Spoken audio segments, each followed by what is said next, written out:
As you know, there was a massive earthquake in Taiwan here in the last 48 hours. Search and rescue efforts continued. Buildings collapsed. Tsunami warnings were sent out. I don't think that ever materialized, but I think it was a 7.3 on the Richter scale, dramatically powerful earthquake in Taiwan. And immediately, those in Beijing began sending warships and planes circling the island.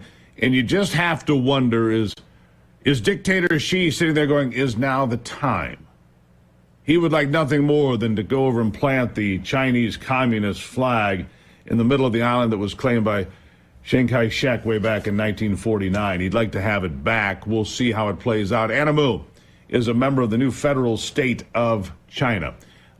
Welcome back, Anna. Thank you very much for having me on the show. So what are you hearing out of Taiwan? Powerful earthquake, and the vulture that is Beijing is circling. But what can you tell us, first of all, about what you've heard from the ground? You know people there, you have connections there. What can you share?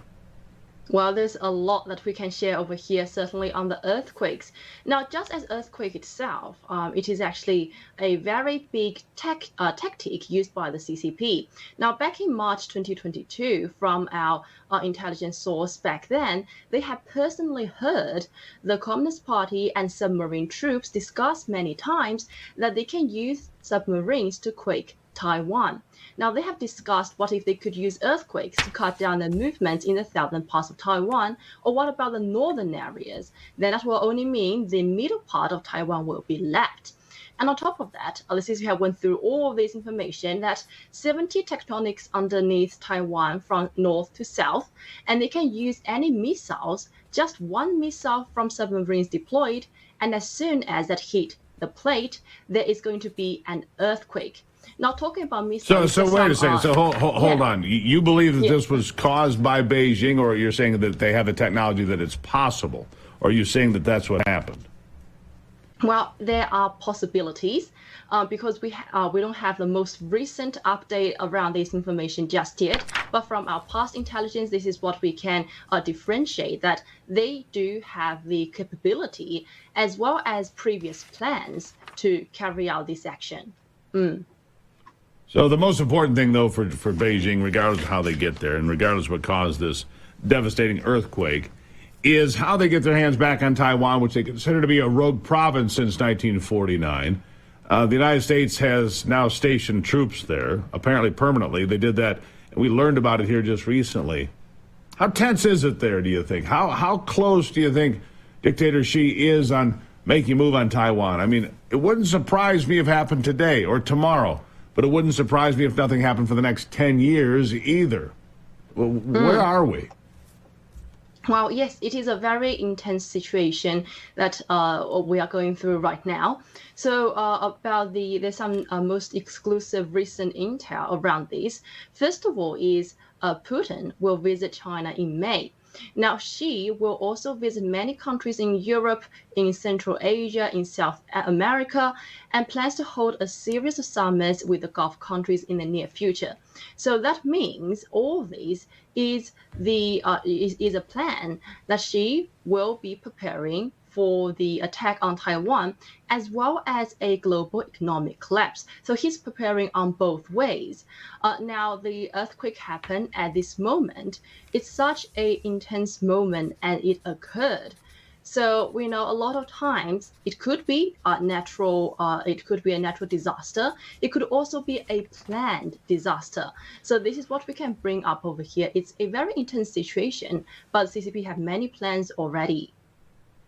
As long as they get started. So Vladimir Putin going to China in May, and then the dictator Xi Jinping is going to make a tour of several countries in Europe, Central Asia, South America, holding a series of summits, if you will, along the way. China trying to expand its influence globally. As America recedes with a very weak president, China is asserting itself, whether it's in Africa or South America or in Asia, right? I mean, he is making a play to get as much support as possible, as many countries as possible on the same side, and basically undercut American authority globally. That's what's happening, isn't it? Yeah, well, I mean, a good example is what we can see is, remember last year in November during APEC, where she visited San Francisco. That was a really big point in line to say where she is and where we can see the influence he has in America.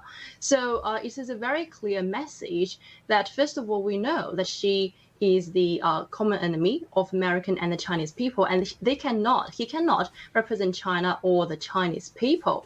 But for the United States, if we think about it's a win-win situation, getting benefits through dealings with Xi, then it will be very much wrong, because he has never honored with any of his commitments. And this the same goes for the CCP. If you want to make deals with them, it is not going to be simple as a two-win situation in this case. So even for the APEC summit back in 2022, she had two goals back then, that is crushing the US, UK, and meanwhile coaxing the other countries.